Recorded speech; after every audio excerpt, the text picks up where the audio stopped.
Hello friends, मैं अमित कुमार सिंह आपका Amit civil services academy में बहुत बहुत स्वागत करता हूं। दोस्तों, हमारे चैनल पर 17 बीपीएससी के टेस्ट सीरीज चल रहे हैं। लगभग दोस्तों मैंने 6 टेस्ट डाल दिया है। ये मैं आपके लिए 7वां टेस्ट सीरीज लेकर आ रहा हूं। इसमें हम लोग दोस्तों फुल लेंथ टेस्ट सीरीज देखते हैं, बिहार करंट अफेयर्स के टेस्ट सीरीज देखते हैं और करंट अफेयर्स का टेस्ट हम लोग लगाते हैं। तो दोस्तों, हमारे चैनल आपके लिए 17 बीपीएससी की पूरी तैयारी करवाता है।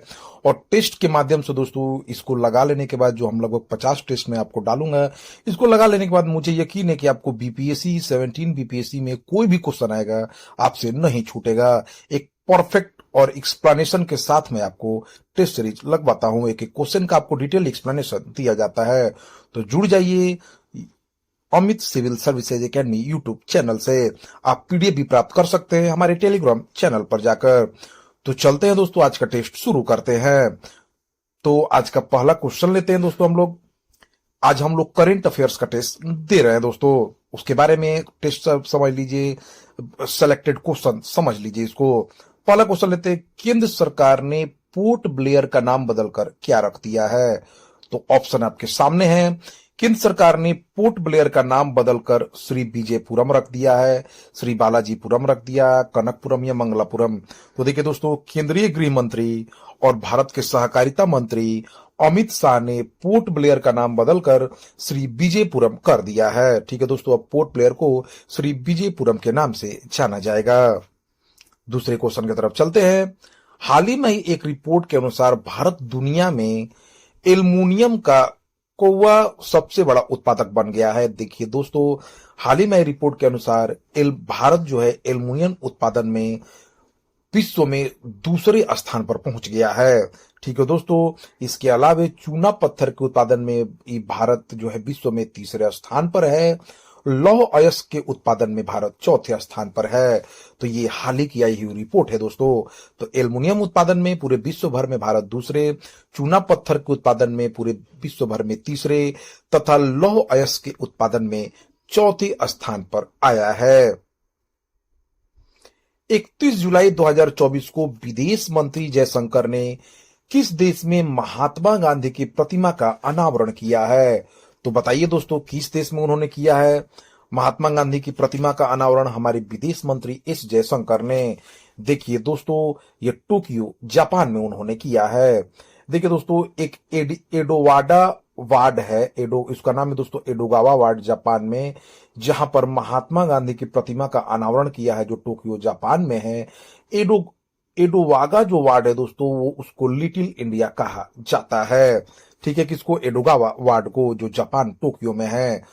तो इस विदेश मंत्री एस जयशंकर ने महात्मा गांधी की प्रतिमा का अनावरण टोक्यो जापान के एडोगावा वार्ड में किया है।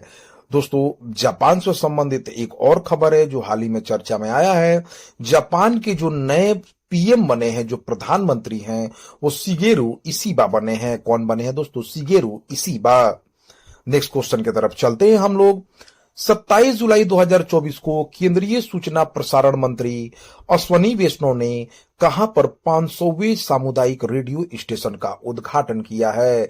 देखिए दोस्तों, केंद्रीय सूचना प्रसारण मंत्री अश्वनी वैष्णव, जो रेलवे मंत्रालय रेल के भी मंत्री हैं, उन्होंने 500वें सामुदायिक रेडियो स्टेशन का उद्घाटन जो है मिजोरम में किया है। मिजोरम की राजधानी दोस्तों आइजोल में। कहां पर दोस्तों? मिजोरम की राजधानी आइजोल में किया है। दोस्तों, भारत सरकार ने एक्ट ईस्ट नीति के तहत, पूर्वोत्तर के तरफ देखो नीति के तहत इस रेडियो का उद्घाटन किया है। आपको मैं बताना चाहूंगा, मिजोरम के जो मुख्यमंत्री है हाल में लाल दुहमा है और राज्यपाल वहां के हरिबाबू कंभमपति हैं। तो इतनी सारी चीजें मिजोरम के बारे में याद रखिए। 5वें क्वेश्चन की तरफ चलते हैं दोस्तों हम लोग। और क्वेश्चन जरूर आप लोग पढ़िए दोस्तों, बहुत ही सिलेक्टेड क्वेश्चन मैं आपके लिए डाला हुआ हूं, जिससे आपको बेहतरीन तैयारी होगी 17 बीपीएससी की। और लगभग हमारे टेस्ट सीरीज की और भी मैंने टेस्ट डाला हुआ है, टेस्ट सीरीज का आप देख सकते हैं। बहुत ही सिलेक्टेड क्वेश्चन जो आपकी एग्जाम के लिए महत्वपूर्ण हो। ठीक है दोस्तों, नेक्स्ट क्वेश्चन की तरफ चलते हैं। वन रिपोर्ट 2021 के अनुसार भारत के कुल भौगोलिक क्षेत्रफल का कितना प्रतिशत वन है? देखिए दोस्तों, बहुत ही इंपॉर्टेंट क्वेश्चन है। तो सबसे पहले तो मैं बताना चाहूंगा कि देखिए दोस्तों, जो भारत का कुल क्षेत्रफल है वो कितना है दोस्तों, आप बताइए। तो 32,87,000 किलोमीटर स्क्वायर है दोस्तों भारत का क्षेत्रफल। और देश का कुल वन क्षेत्रफल 7,13,789 वर्ग किलोमीटर है। यानी कुल भौगोलिक क्षेत्रफल का 21.71% टू 21.71%, यानी 21.71% जो है भारत के कुल भौगोलिक क्षेत्रफल का वन है। ठीक है दोस्तों। और अगर वर्ग किलोमीटर में पूछा जाए तो 7,13,789 वर्ग किलोमीटर है। एक दो चीजें और जान लीजिए कि भारत में सबसे ज्यादा वन दोस्तों किस राज्य में, अगर आपसे क्वेश्चन पूछा जाए तो दोस्तों वो मध्य प्रदेश है। कहां पर कौन है दोस्तों, मध्य प्रदेश में सबसे अधिक वन पाए जाते हैं। भारत में अगर पूछा जाए कि किस तरह के वन सबसे अधिक पाए जाते हैं तो उष्णकटिबंधीय पर्णपाती वन। विश्व का सबसे बड़ा वन अमेजन वन है। कौन है दोस्तों, अमेजन वन है। तो इसको ध्यान दीजिए कुछ इंपॉर्टेंट फैक्ट्स को। नेक्स्ट क्वेश्चन की तरफ। 13 जुलाई 2024 को प्रधानमंत्री नरेंद्र मोदी ने भारत की सबसे लंबी और सबसे बड़ी शहरी सुरंग परियोजना ठाड़े बोरीवली ट्विन टनल का उद्घाटन किया है। इस सुरंग की दोस्तों लंबाई कितनी है, आपको बताना है कि ठाड़े बोरीवली ट्विन टनल जो भारत की सबसे लंबी और सबसे बड़ी शहरी सुरंग है, इसकी लंबाई दोस्तों है 11.8 किलोमीटर। ठीक है दोस्तों। इस पर कुल लागत लगभग 16,600 करोड़ आने वाला है। थाड़े से बोरीवली राष्ट्रीय राजमार्ग 8 तक इसको जोड़ा गया है। 2028 तक इसको पूरा कर दिया जाएगा। इसके बनने से दोस्तों लगभग आपको एक घंटे की बचत होगी। जो दूरी तय करने में 1 घंटे 12 मिनट लगते थे, उसको मात्र 12 मिनट में तय कर दिया जाएगा। इसके बनने से कार्बन उत्सर्जन में लगभग 1,50,000 मीट्रिक टन की कमी आएगी। तो ये बहुत इंपॉर्टेंट है दोस्तों, याद रखिए, इसके बारे में जरूर पूछा जाएगा एग्जाम में। जो है भारत की सबसे लंबी और सबसे बड़ी शहरी सुरंग जो ठाड़े बोरीवली ट्विन टनल है, जिसको उद्घाटन पीएम मोदी ने किया, इसकी लंबाई 11.8 किलोमीटर है और इसकी कुल लागत 16,600 करोड़ है। नीति आयोग के एसडीजी इंडिया इंडेक्स 2023-24 में कौन सा राज्य प्रथम स्थान पर आया है? तो दोस्तों देखिए, प्रथम स्थान पर नीति आयोग द्वारा सतत विकास लक्ष्य, एसडीजी का फुल फॉर्म होता है दोस्तों सतत विकास लक्ष्य 2023-24 रिपोर्ट में उत्तराखंड प्रथम स्थान पर। ठीक है। और सबसे अंतिम स्थान पर दोस्तों बिहार है 57 अंकों के साथ। ठीक है। इसको उत्तराखंड को कुल 79 अंक मिले हैं और भारत का जो समग्र अंक है पूरे भारत का वो औसत अंक 71 है। दूसरे स्थान पर केरल और उत्तराखंड दोस्तों दोनों को 79 अंक प्राप्त हुए हैं। ठीक है। बिहार सतत एसटीजी इंडिया इंडेक्स में सबसे पीछे 57 अंकों के साथ है। भारत की किस कंपनी ने हल्के टैंक जोरावर को बनाया है? तो देखिए दोस्तों, डीआरडीओ और लार्सन एंड टूब्रो ने मिलकर भारत की हल्के टैंक जोरावर का निर्माण किया है। ठीक है दोस्तों। और मैं बताना चाहूंगा डीआरडीओ का जिक्र हुआ। डीआरडीओ की जो स्थापना हुई थी दोस्तों 1958 में हुई। और डीआरडीओ का भी जो प्रमुख है समीर वी कामत है। ये एग्जामों में पूछने के चांसेस हैं, इसको ध्यान रखिए। डीआरडीओ का full form defence research development organisation है। भारत रक्षा एवं अनुसंधान संगठन इसको कहते हैं। नेक्स्ट क्वेश्चन की तरफ चलते हैं दोस्तों। 100वें सदस्य के रूप में अंतर्राष्ट्रीय सौर गठबंधन में कौन सा देश शामिल हुआ है? देखिए दोस्तों, कॉप 2021 के दौरान ये जो जलवायु परिवर्तन सम्मेलन होता है 2021 के दौरान भारत तथा फ्रांस ने अंतर्राष्ट्रीय सौर गठबंधन की स्थापना की। इसका उद्देश्य जलवायु कार्रवाई का समर्थन करने के लिए वैश्विक और ऊर्जा परियोजना में तेजी लाना है। इसका मुख्यालय दोस्तों नई दिल्ली में है। तो 100वें सदस्य के रूप में जो है दोस्तों कौन शामिल हुआ है? तो दोस्तों पराग्वे शामिल हुआ है। कौन शामिल हुआ दोस्तों? 100वें सदस्य के रूप में अंतर्राष्ट्रीय सौर गठबंधन में पराग्वे शामिल हुआ है। और अंतर्राष्ट्रीय सौर गठबंधन का उद्देश्य जलवायु कार्रवाई का समर्थन करने के लिए वैश्विक सौर ऊर्जा परियोजना में तेजी लाना है। माउंट एवरेस्ट फतह करने वाली भारत की सबसे उम्रदराज महिला कौन बनी है? तो दोस्तों ये ज्योति रात्रे हैं। ये मध्य प्रदेश की उद्यमी तथा फिटनेस उत्साही है ज्योति रात्रे।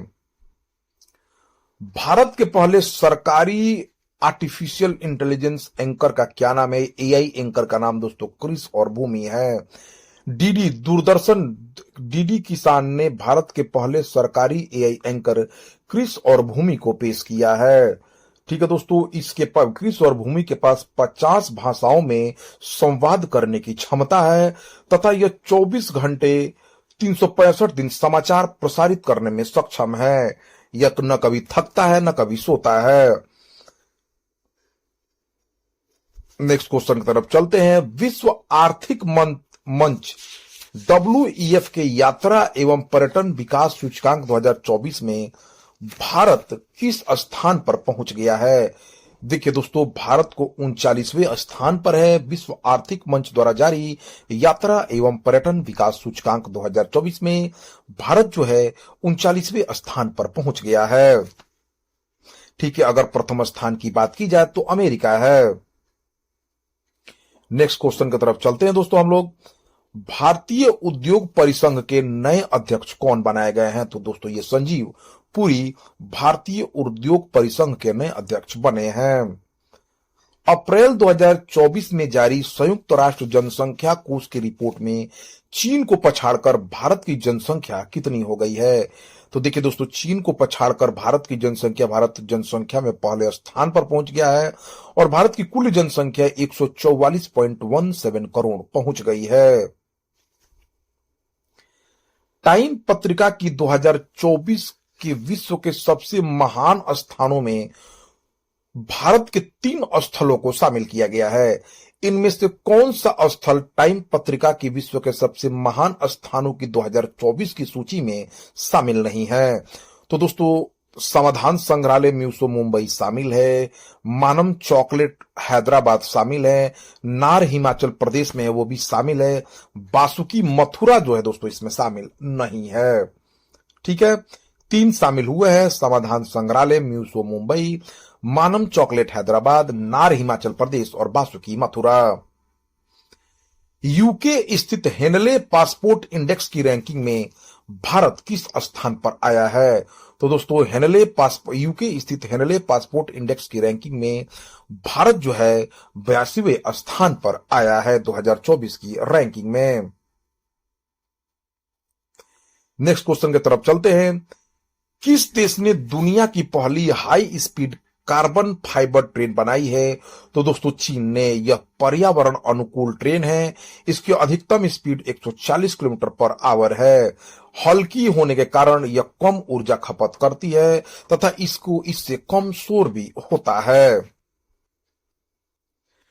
कोलंबो सुरक्षा सम्मेलन का 5वां सदस्य कौन बना है? देखिए दोस्तों, कोलंबो सुरक्षा सम्मेलन एक क्षेत्रीय सुरक्षा समूह है।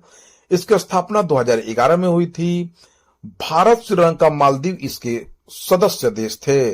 संगठन सदस्य देश थे। ठीक है, 2022 में इसमें मॉरिशस शामिल हुआ, 4था सदस्य, और 5वां सदस्य 2024 में बांग्लादेश शामिल हुआ है।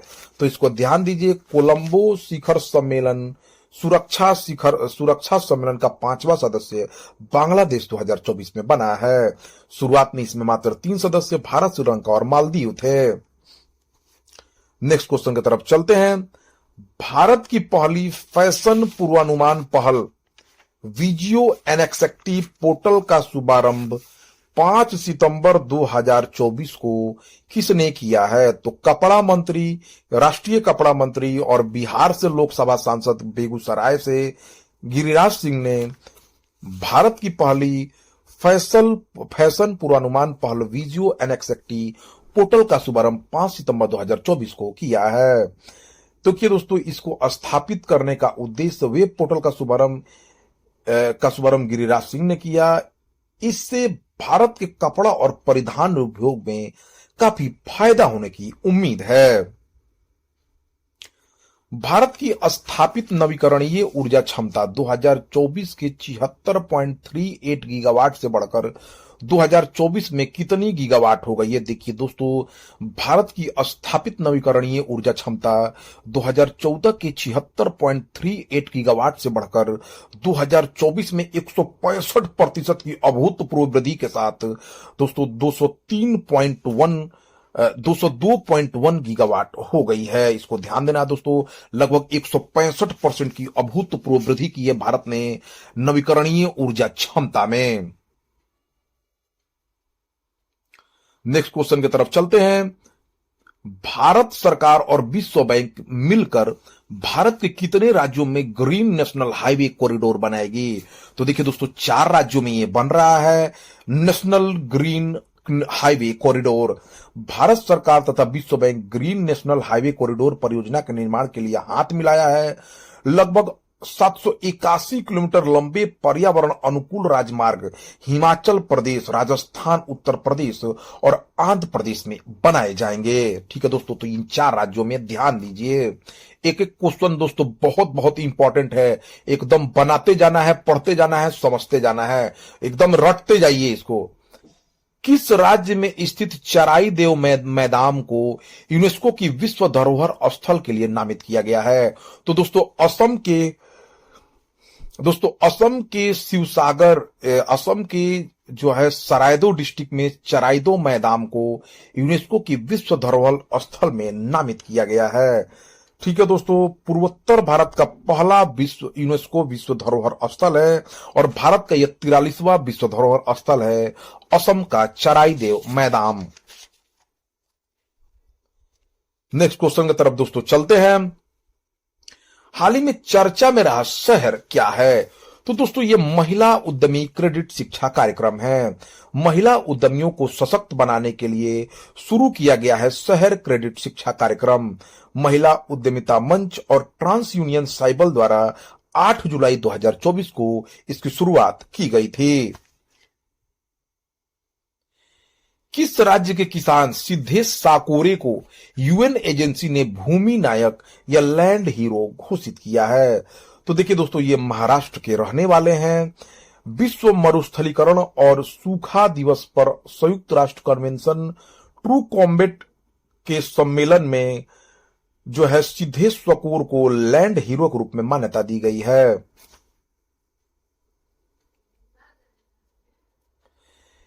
गेल इंडिया किस राज्य में 60,000 करोड़ रुपए के निवेश के साथ भारत की सबसे बड़ी इथेन क्रैकर परियोजना स्थापित करेगी? तो देखिए दोस्तों, यह मध्य प्रदेश के सीहोर में 150 केटीए इथेन क्रैकर परियोजना स्थापित करने की परियोजना गेल इंडिया ने बनाई है, जिसका अनुमानित पूंजीगत व्यय 60,000 करोड़ रुपए है। पीएम मोदी ने किस दिन एक पेड़ मां के नाम अभियान शुरू किया है? तो दोस्तों, विश्व पर्यावरण दिवस 5 जून 2024 के अवसर पर दिल्ली के बुद्ध जयंती पार्क में पीपल का पेड़ का पौधा लगाकर पीएम मोदी ने एक पेड़ मां के नाम अभियान शुरू की है। इस अभियान के तहत लोगों को ज्यादा से ज्यादा पेड़ लगाने के लिए जागरूक किया जाएगा। और इस अवसर पर दिल्ली के उपराज्यपाल विनय कुमार सक्सेना भी उपस्थित रहे। साथ ही साथ जो केंद्रीय पर्यावरण मंत्री भूपेंद्र यादव भी शामिल रहे। केंद्रीय आर्थिक समीक्षा 2023-24 के अनुसार भारत की विकास दर वित्त वर्ष 2023-24 में कितनी रही है? तो देखिए दोस्तों, बताइए आप, केंद्रीय आर्थिक समीक्षा 2023-24 में भारत की विकास दर कितनी प्रतिशत रही है? 10.4%, 8.5%, 8.9% या 8.2%? बताना है दोस्तों आपको। तो ये दोस्तों 8.2% रहा है। तो आर्थिक समीक्षा में दोस्तों पूर्वानुमान भी लगाया जाता है और इसके बारे में बताया भी जाता है। तो केंद्रीय आर्थिक समीक्षा 2023-24 के अनुसार भारत की विकास दर वित्त वर्ष 2023-24 में 8.2% रही है। केंद्रीय बजट 2024-25 में सबसे अधिक आवंटन किस क्षेत्र में किया गया है? तो दोस्तों बताइए, रक्षा में, शिक्षा में, स्वास्थ्य में या पर्यटन में? ये बहुत ही इंपॉर्टेंट दोस्तों, बजट से आपको किसी भी एग्जाम में क्वेश्चन देखने को मिलेगा ही मिलेगा। तो देखिए दोस्तों, जो है केंद्रीय बजट 2024-25 हमारी भारत की वित्त मंत्री निर्मला सीतारमण ने पेश किया और दोस्तों उन्होंने कुल 41.28 लाख करोड़ रुपए का बजट पेश किया है। 41 लाख करोड़ रुपए से भी अधिक का बजट पेश किया और उन्होंने इस बजट में सबसे अधिक जो खर्च किया गया है वो रक्षा मंत्रालय पर। रक्षा मंत्रालय का बजट 6.22 लाख करोड़ रुपए का बजट है जो कुल बजट का 12.9% है। ठीक है दोस्तों, उसके बाद शिक्षा पर भी आवंटन 1.48 लाख करोड़ का किया गया है, तो इसको ध्यान दीजिए। केंद्रीय बजट 2024-25 में सबसे अधिक आवंटन रक्षा बजट को किया गया है। ठीक है, नेक्स्ट क्वेश्चन की तरफ चलते हैं हम लोग। केंद्रीय बजट 2024-25 में शहरों में स्वरोजगार को बढ़ावा देने के लिए कितने साप्ताहिक बाजार स्थापित करने की घोषणा की गई है? तो स्वरोजगार को बढ़ावा देने के लिए 100 साप्ताहिक बाजार स्थापित करने की घोषणा की गई है। भारत 50 बिलियन अमेरिकी डॉलर के मूल्यांकन के साथ मात्रा के हिसाब से दुनिया का कौवा बड़ा बाजार बना है। तो देखिए दोस्तों, भारत 50 बिलियन अमेरिकी डॉलर के मूल्यांकन के मात्रा के हिसाब से दुनिया का तीसरा सबसे बड़ा बाजार बन गया है। 2000 आर्थिक सर्वेक्षण 2023-24 के अनुसार 2024 में भारत की प्रति व्यक्ति आय कितनी है दोस्तों? तो देखिए दोस्तों, भारत की प्रति व्यक्ति आय 2.28 लाख रुपए है। ठीक है दोस्तों, कितना है? 2.28 लाख रुपए है भारत की प्रति व्यक्ति आय। नेक्स्ट क्वेश्चन तब दोस्तों, पीएम जनमन योजना की शुरुआत कब हुई? किसकी दोस्तों? पीएम जनमन योजना। अब देखिए दोस्तों, जनमन योजना ये इसी को प्रधानमंत्री जनजाति आदिवासी न्याय महाअभियान भी बोला जाता है। तो दोस्तों, इसकी शुरुआत पीएम जनमन योजना या प्रधानमंत्री जनजाति आदिवासी न्याय योजना कहिए, इसको पीएम मोदी ने शुरू किया और इसकी शुरुआत हुई दोस्तों 15 नवंबर 2023 को। इसके लिए 24,104 करोड़ रुपए का बजट पेश किया गया है और इसके द्वारा जनजातियों का विकास किया जाएगा और झारखंड से इसकी शुरुआत हुई। तो पीएम जनमन योजना की शुरुआत 15 नवंबर 2023 को झारखंड में शुरू की गई, झारखंड से। नेक्स्ट क्वेश्चन की तरफ चलते हैं। पीएम सूर्य घर मुफ्त बिजली योजना की शुरुआत पीएम मोदी द्वारा कब शुरू की गई है? तो देखिए दोस्तों, प्रधानमंत्री सूर्योदय योजना या पीएम सूर्य घर मुफ्त बिजली योजना जो है 13 फरवरी 2024 को पीएम मोदी ने शुरू किया है इसको। ठीक है दोस्तों, किसको? पीएम सूर्य घर मुफ्त बिजली योजना को। देखिए दोस्तों, इस योजना के तहत क्या क्या होगा? इसके तहत 1 करोड़ घरों के छत पर सोलर पैनल लगाए जाएंगे जिससे हर महीने 300 यूनिट तक निःशुल्क बिजली प्राप्त होगी। इसके तहत 78,000 रुपए तक का सब्सिडी का भी प्रावधान है। नेक्स्ट क्वेश्चन की तरफ चलते हैं दोस्तों। चिराग योजना किस राज्य से संबंधित है? तो देखिए दोस्तों, चिराग योजना जो है हरियाणा सरकार ने शुरू किया है। इस योजना के तहत 1.8 लाख वार्षिक से कम आय वाले परिवार के बच्चों को कक्षा 2 से 12वीं तक निजी स्कूल में मुफ्त प्रवेश दिया जाएगा। हरियाणा के जो सीएम है दोस्तों वो नायब सिंह सैनी बने हैं, नए सीएम। तो याद रखिए, चिराग योजना हरियाणा सरकार से संबंधित है और इसके तहत 1.8 लाख वार्षिक से कम आय वाले परिवार के बच्चों को कक्षा 2 से 12वीं तक निजी स्कूल में मुफ्त प्रवेश दिया जाएगा। मई 2024 के आंकड़ों के अनुसार अमेरिका को पछाड़कर भारत का नंबर 1 व्यापारिक साझेदार कौन बन गया है? तो दोस्तों, चीन बन गया है। ठीक है, अमेरिका को पछाड़कर मई 2024 के आंकड़ों के अनुसार दोस्तों भारत का नंबर 1 व्यापारिक साझेदार फिर से चीन बन गया है। वर्ष 2024 में दुनिया का सबसे मजबूत खाद्य ब्रांड कौन सी कंपनी बनी है? तो दोस्तों वो अमूल है। अमूल 2024 में दुनिया का सबसे मजबूत खाद्य ब्रांड बन के उभरा है। वर्ष 2024 में भारत का सबसे मूल्यवान ब्रांड कौन बन गया दोस्तों? तो टाटा ग्रुप। और टाटा ग्रुप के रतन टाटा जी का निधन हो गया, आप जानते हैं। तो दोस्तों, टाटा ग्रुप शान से सबसे आगे है, भारत का सबसे मूल्यवान ब्रांड बनकर उभरा है। हाल ही में किस देश ने अपनी मुद्रा संकट दूर करने के लिए जिग मुद्रा लॉन्च की है? तो दोस्तों जिम्बाब्वे ने। जिम्बाब्वे बहुत गहरी मुद्रा संकट से दोस्तों जूझ रहा है और उसने मुद्रा संकट से निकलने के लिए एक नई मुद्रा जिग मुद्रा लॉन्च की है। देश में पहली बार किस हाई कोर्ट ने हत्या के केस में चैट जीपीटी की मदद से जमानत पर फैसला सुनाया है? तो दोस्तों देश में पहली बार पंजाब और हरियाणा कोर्ट ने हत्या के केस में चैट जीपीटी की मदद से जमानत पर फैसला सुनाया है। भारत का पहला एआई शहर कहां बनाया जा रहा है? तो दोस्तों भारत का पहला जो एआई शहर है वो लखनऊ को बनाया जा रहा है। दोस्तों उत्तर प्रदेश का जो लखनऊ शहर है वो भारत का पहला एआई शहर बनेगा। ठीक है, आर्टिफिशियल इंटेलिजेंस शहर जो है लखनऊ बनने वाला है। नेक्स्ट क्वेश्चन की तरफ चलते हैं। किस राज्य के सांची में देश के पहले सोलर सिटी का शुभारंभ किया गया है? तो देखिए दोस्तों मध्य प्रदेश के सांची में देश के पहले सोलर सिटी का शुभारंभ किया गया है। दोस्तों ये सब एकदम स्टार मार्क क्वेश्चन, इसको लगाते रहिए, एकदम क्वेश्चन को पढ़ लीजिए बार बार। किस देश ने विश्व का पहला मीथेन ईंधन वाला अंतरिक्ष रॉकेट लॉन्च किया है? तो दोस्तों चीन है। चीन ने विश्व का पहला मीथेन ईंधन वाला अंतरिक्ष रॉकेट लॉन्च किया है। दोस्तों चीन के अगर राष्ट्रपति की बात की जाए तो शी जिनपिंग है। चीन के प्रधानमंत्री ली कियांग हैं। आईजी ड्रोन्स द्वारा विकसित भारत के पहले 5G सक्षम ड्रोन का क्या नाम है? देखिए दोस्तों आईजी ड्रोन्स द्वारा विकसित भारत के पहले 5G सक्षम ड्रोन का नाम स्काई वॉक है। क्या नाम है दोस्तों? Sky walk. भारत का पहला 5G सक्षम ड्रोन है स्काई वॉक। सशस्त्र बल चिकित्सा सेवा की कमान संभालने वाली पहली महिला महानिदेशक कौन बनी है?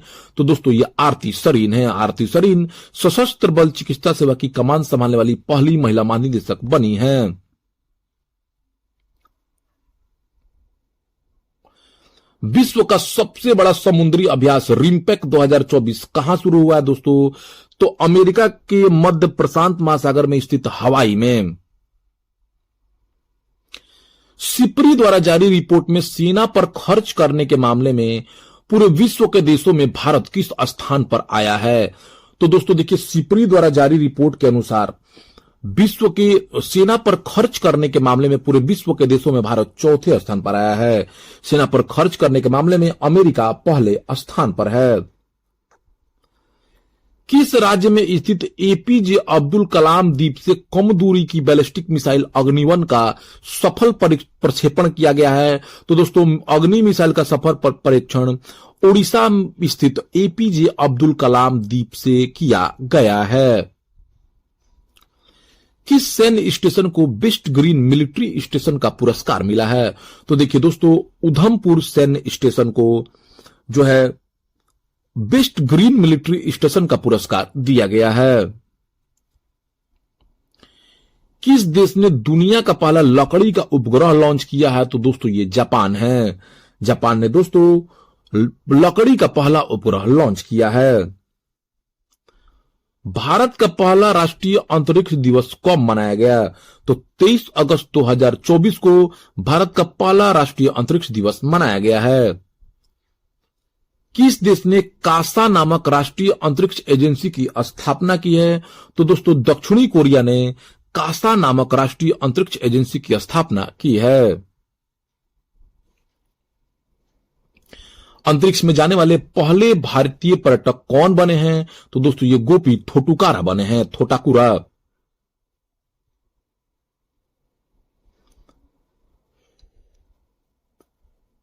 वैज्ञानिकों ने अंतरिक्ष में किस ग्रह पर नोटिक्स नामक विशाल ज्वालामुखी की खोज की है? तो दोस्तों मंगल ग्रह पर। वैज्ञानिकों ने मंगल ग्रह पर नोटिक्स नामक विशाल ज्वालामुखी की खोज की है।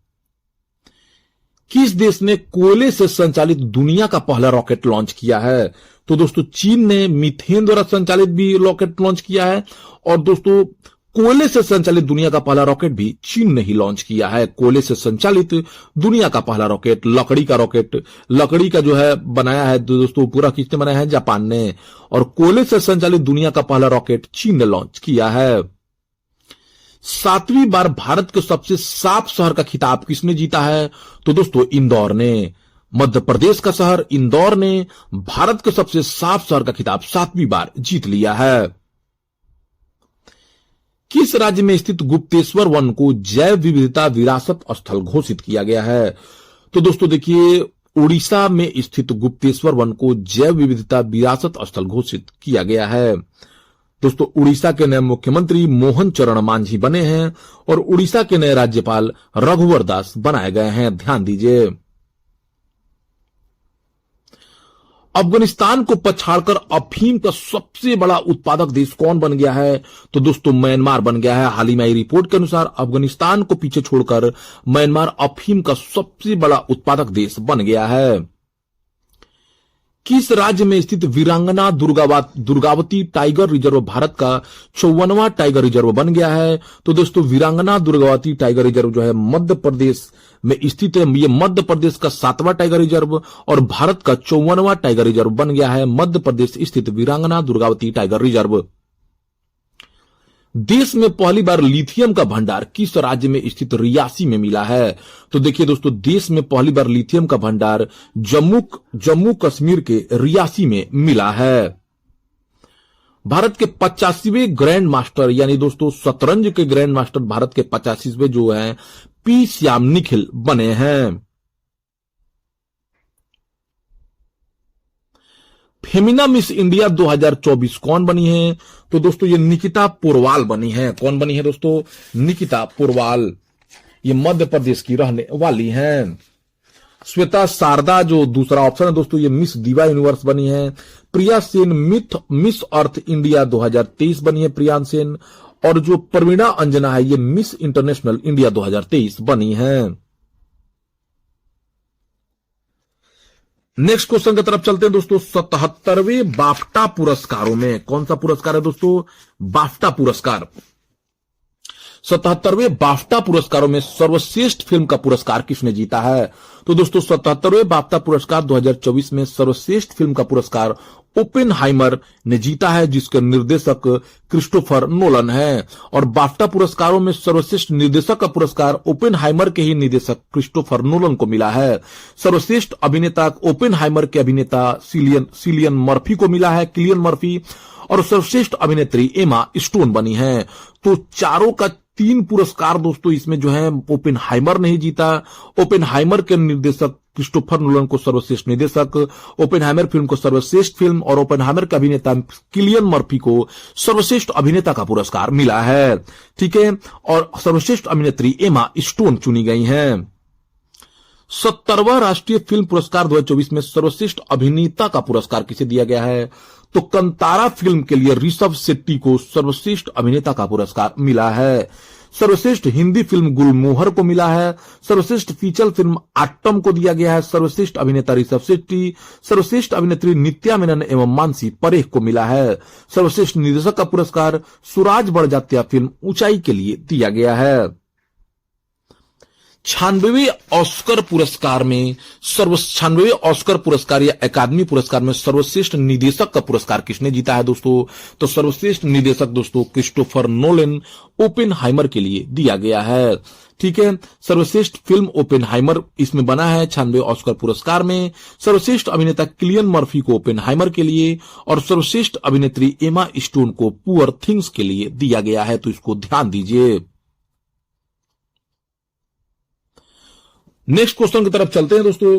गोवा में आयोजित क्वेश्चन दोस्तों, गोवा में आयोजित 54वें भारतीय अंतर्राष्ट्रीय फिल्म महोत्सव 2023 में भारतीय सिनेमा में योगदान के लिए किसे विशेष पुरस्कार दिया गया है?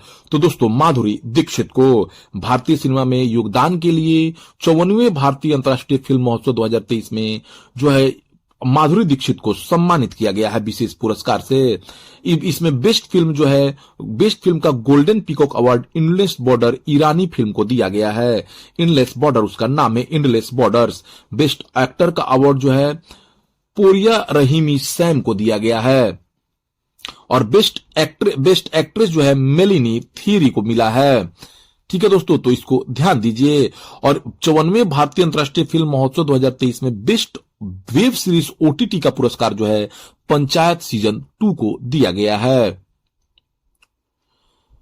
24वें आईफा अवार्ड्स 2024 में सर्वश्रेष्ठ फिल्म का पुरस्कार किसे दिया गया है? तो दोस्तों देखिए 24वां आईफा अवार्ड 2024 में सर्वश्रेष्ठ फिल्म का अवार्ड निर्देशक संदीप रेड्डी वांगा की फिल्म एनिमल को दिया गया है। सर्वश्रेष्ठ अभिनेता का पुरस्कार आईफा अवार्ड्स में दिया गया दोस्तों शाहरुख खान को फिल्म जवान के लिए। सर्वश्रेष्ठ अभिनेत्री रानी मुखर्जी को मिसेस चैटर्जी वर्सेज नॉर्वे के लिए दिया गया है, जबकि सर्वश्रेष्ठ निदेशक जो है विद्यु विनोद चोपड़ा बने हैं 12 फेल के लिए। तो याद रखिए 24वें आईफा अवार्ड 2024 में सर्वश्रेष्ठ फिल्म का पुरस्कार एनिमल ने जीता है। फीफा अवार्ड्स 2023 में सर्वश्रेष्ठ फीफा पुरुष खिलाड़ी कौन बने हैं? तो फीफा अवार्ड्स 2023 में दोस्तों सर्वश्रेष्ठ फीफा पुरुष खिलाड़ी लियोनेस मेसी अर्जेंटीना के बने हैं। और दोस्तों सर्वश्रेष्ठ फीफा महिला खिलाड़ी जो बनी है एताना बोनमाटी बनी है। और जो दोस्तों बैलेंडी और पुरस्कार 2024 जो दिया गया है उसमें सर्वश्रेष्ठ खिलाड़ी जो है रोड्री बने हैं स्पेन के। तो फीफा अवार्ड 2023 में सर्वश्रेष्ठ फीफा पुरुष खिलाड़ी लियोनेस मेसी और सर्वश्रेष्ठ फीफा महिला खिलाड़ी एताना बोनमाती स्पेन की बनी है। लियोनेस मेसी अर्जेंटीना के हैं। 2024 के फिल्म क्षेत्र के दादा साहेब फाल्के पुरस्कार से किसे सम्मानित किया गया है? तो दोस्तों ये मिथुन चक्रवर्ती हैं। मिथुन चक्रवर्ती को आप जानते हैं दोस्तों, ये प्रसिद्ध अभिनेता हैं। इनको 54वां दादा साहेब फाल्के पुरस्कार फिल्म क्षेत्र का मिला है। फिजी देश के सर्वोच्च सम्मान से 2024 में किस भारतीय को सम्मानित किया गया है? तो दोस्तों देखिए फिजी देश के सर्वोच्च सम्मान से हमारे देश की राष्ट्रपति द्रौपदी मुर्मू जी को सम्मानित किया गया है फिजी देश के सर्वोच्च सम्मान से। 12वां विश्व हिंदी सम्मान किसे दिया गया है? तो डॉक्टर उषा ठाकुर को। हिंदी भाषा के साहित्य अकादमी पुरस्कार 2023 से किसे सम्मानित किया गया है? तो देखिए दोस्तों साहित्य अकादमी पुरस्कार से हिंदी के जो है संजीव को सम्मानित किया गया है उनके उपन्यास मुझे पहचानो के लिए। नीलम शरण गौर को अंग्रेजी साहित्य अकादमी पुरस्कार दिया गया है। अरुण रंजन मिश्र को संस्कृत में उनकी कविता शून्य मेघगानम के लिए साहित्य अकादमी पुरस्कार मिला है। और विजय शर्मा को डोगरी के लिए मिला है। पिन पिंटर पुरस्कार 2024 से किसे सम्मानित किया गया है? तो दोस्तों अरुंधति राय लेखिका हैं। पिन पिंटर पुरस्कार 2024 से इन्हें सम्मानित किया गया है। रूस के सर्वोच्च नागरिक पुरस्कार the order of saint Andrew the apostle से 2024 में किसे सम्मानित किया गया है?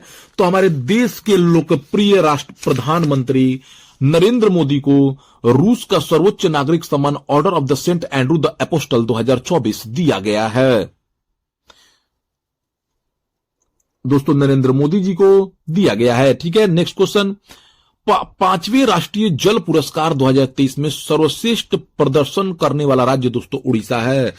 5वां राष्ट्रीय जल पुरस्कार में सर्वश्रेष्ठ प्रदर्शन करने वाला राज्य उड़ीसा है और दूसरे स्थान पर उत्तर प्रदेश है। जल पुरस्कारों में सर्वश्रेष्ठ जिला का अवार्ड जो है बांदा उत्तर प्रदेश को मिला है। पुस्तक कैरोस के लिए अंतर्राष्ट्रीय बुकर पुरस्कार किसने जीता है दोस्तों? तो जेनी एपर्नबेक ने 2024 का अंतर्राष्ट्रीय बुकर पुरस्कार जेनी एपर्नबेक ने पुस्तक कैरोस के लिए जीता है। नेक्स्ट क्वेश्चन की तरफ चलते हैं दोस्तों। 33वें पेरिस ओलंपिक में क्वेश्चन है दोस्तों 33वें पेरिस ओलंपिक्स 2024 में भारत ने कुल कितने पदक जीते हैं?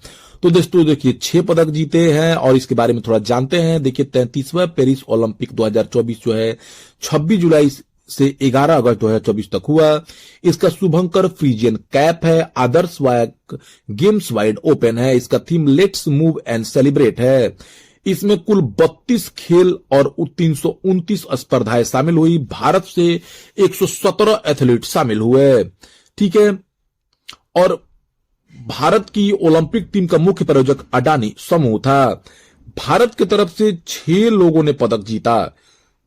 भारत की तरफ से नीरज चोपड़ा ने भाला फेंक में रजत पदक जीता और 6 लोगों ने कांस्य पदक जीता, जिसमें मनु भाकर ने 10 मीटर एयर स्पर्धा में कांस्य जीता। फिर मिश्रित टीम में सौरभजोत सिंह के साथ कांस्य जीता।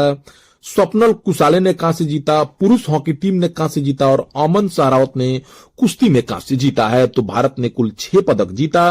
और दोस्तों भारत जो है 6 पदक जीता है भारत ने इसमें। और जो भारत 6 पदक जीतकर 71वें स्थान पर रहा। कौन से स्थान पर दोस्तों भारत रहा? 6 पदक जीतकर भारत 71वें स्थान पर रहा है। नेक्स्ट क्वेश्चन की तरफ चलते हैं। विमंडल ओपन 2024 में पुरुष एकल का खिताब किसने जीत लिया है? तो देखिए दोस्तों, विमंडल ओपन में पुरुष एकल का विजेता जो है कार्लोस अल्काराज हैं। उन्होंने नोवाक जोकोविच को हरा दिया है विमंडल ओपन 2024 में। नोवाक जोकोविच सर्बिया के हैं, कार्लोस अल्काराज स्पेन के हैं। महिला एकल खिताब दोस्तों बारबोआ क्रेजिकोवा ने जीता है, जो चेक गणराज्य की हैं। तो पुरुष खिताब विमंडल ओपन 2024 का कार्लोस अल्काराज ने और महिला एकल का खिताब बारबोरा क्रेजिकोवा ने जीता है। T20 पुरुष वर्ल्ड कप 2024 में प्लेयर ऑफ द टूर्नामेंट किसे चुना गया? देखिए दोस्तों, T20 पुरुष वर्ल्ड कप 2024 का खिताब भारत ने साउथ अफ्रीका को 7 रन से हराकर 17 साल बाद जीता है। लास्ट विश्व कप भारत ने दोस्तों 2007 में जीता था T20 का। उसके 17 साल बाद भारत ने जीत हासिल की है। इस मैच में player of the tournament Jasprit Bumrah रहे सीरीज के, और फाइनल मैच के man of the match Virat Kohli रहे। इसका आयोजन दोस्तों यूएसए और वेस्ट इंडीज में किया गया था। इसके ब्रांड एम्बेसडर T20 पुरुष वर्ल्ड कप के brand ambassador Usain bolt, Yuvraj Singh, Chris Gayle और शाहिद अफरीदी 4 पूर्व खिलाड़ियों को बनाया गया था। 17वें पैरालंपिक खेलों में 2 स्वर्ण पदक जीतने वाली पहली भारतीय महिला कौन बनी है? तो दोस्तों ये अवनी लखेरा हैं, अवनी लेखरा हैं। अवनी लेखरा जो है पैरालंपिक खेलों में 2 स्वर्ण पदक जीतने वाली पहली भारतीय महिला बनी है। दोस्तों आदर्श बाग गेम्स वाइड ओपन ही था, शुभंकर इसका फ्रीजियन टॉप ही था। और दोस्तों मुख्य खेल 22 थे, 84 भारतीय एथलीटों ने भाग लिया। और इसमें दोस्तों जो है भारत ने कुल 29 पदक जीतकर 18वां रैंक हासिल किया है। कौन सा दोस्तों? 18वां रैंक हासिल किया है। महिला टेस्ट क्रिकेट इतिहास में सबसे तेज दोहरा शतक लगाने वाली खिलाड़ी कौन बनी है? तो दोस्तों ये शेफाली वर्मा हैं। यह महिला टेस्ट क्रिकेट इतिहास में सबसे तेज दोहरा शतक लगाने वाली खिलाड़ी बन गई हैं। आईसीसी के इंटरनेशनल क्रिकेट काउंसिल के नए चेयरमैन कौन बने हैं? तो दोस्तों ग्रेग बार्कले का स्थान जय शाह ने लिया है। आईसीसी के नए चेयरमैन जय शाह बने हैं। ठीक है, इसको ध्यान दीजिए। नेक्स्ट क्वेश्चन की तरफ चलते हैं। पेरिस ओलंपिक 2024 में पुरुष टेनिस स्पर्धा का एकल खिताब किसने जीता है? तो दोस्तों नोवाक जोकोविच ने कार्लोस अल्काराज को हराकर पेरिस ओलंपिक 2024 में पुरुष टेनिस स्पर्धा का एकल खिताब जीत लिया है। भारतीय पुरुष क्रिकेट टीम के नए हेड कोच कौन बने हैं? तो दोस्तों भारतीय पुरुष क्रिकेट टीम के नए हेड कोच जो हैं गौतम गंभीर बनाए गए हैं। भारत के 75 महान क्रांतिकारी नामक पुस्तक किसने लिखा है? तो दोस्तों राज्यसभा सांसद भीम सिंह ने लिखा है। एड फाइंड्स ए होम किसके द्वारा लिखित पुस्तक है? तो अभिनेत्री आलिया भट्ट द्वारा। हाल ही में प्रकाशित पुस्तक एक समुद्र मेरे अंदर के रचयिता कौन है? तो ये संजीव जोशी हैं। द आइडिया ऑफ डेमोक्रेसी नामक पुस्तक हाल ही में किसने लिखी है? तो दोस्तों ये सैम त्रिपोदा हैं। 22 मार्च 2024 को मनाए गए विश्व जल दिवस का विषय या थीम क्या है? तो इसका है दोस्तों 22 मार्च 2024 को मनाए गए विश्व जल दिवस का दोस्तों क्या थीम है? तो दोस्तों इसका थीम है शांति के लिए जल। संयुक्त राष्ट्र द्वारा वर्ष 2024 को घोषित किया गया है। क्या घोषित किया गया दोस्तों? संयुक्त राष्ट्र वर्ष 2024 को अंतर्राष्ट्रीय कैमलिड वर्ष घोषित किया गया है। ठीक है, क्या घोषित किया दोस्तों? अंतर्राष्ट्रीय कैमलिड वर्ष। और 2025 को क्वांटम विज्ञान और प्रौद्योगिकी का वर्ष 2025 को घोषित किया गया है। तो ऑप्शन ए हो जाएगा। संघाई शिखर सम्मेलन 2024 का आयोजन कहां किया गया? तो दोस्तों इस्लामाबाद पाकिस्तान में संघाई शिखर सम्मेलन 2024 का आयोजन। 50वां G7 शिखर सम्मेलन कहां आयोजित किया गया? तो दोस्तों अपुलिया इटली में। अयोध्या में बने राम मंदिर का निर्माण किस शैली में किया गया है? तो नागर शैली में। भारत द्वारा शून्य कार्बन उत्सर्जन का लक्ष्य कब तक रखा गया है? तो दोस्तों 2070 तक भारत ने कार्बन उत्सर्जन का लक्ष्य शून्य रखा है। 2 जनवरी 2024 को किस राज्य के हट्टी समुदाय को अनुसूचित जनजाति का दर्जा मिला है? तो हट्टी समुदाय दोस्तों हिमाचल प्रदेश की जनजाति समूह है।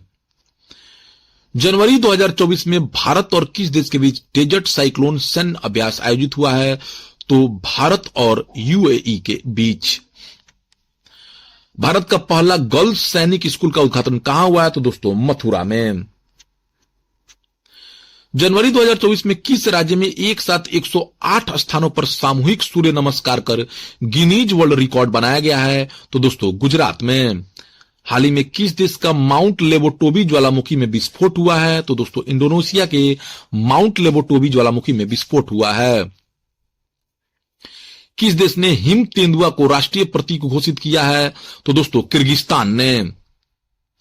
किस राज्य ने पोइला बैसाख को अपना राज्य दिवस घोषित किया है? तो पश्चिम बंगाल ने। तो दोस्तों यह रहा आपका करंट अफेयर टेस्ट नंबर 7 हमारा। तो हमारे टेस्ट से जुड़ जाइए दोस्तों, चैनल को सब्सक्राइब करिए, दोस्तों में शेयर करिए। Thank you for watching my videos.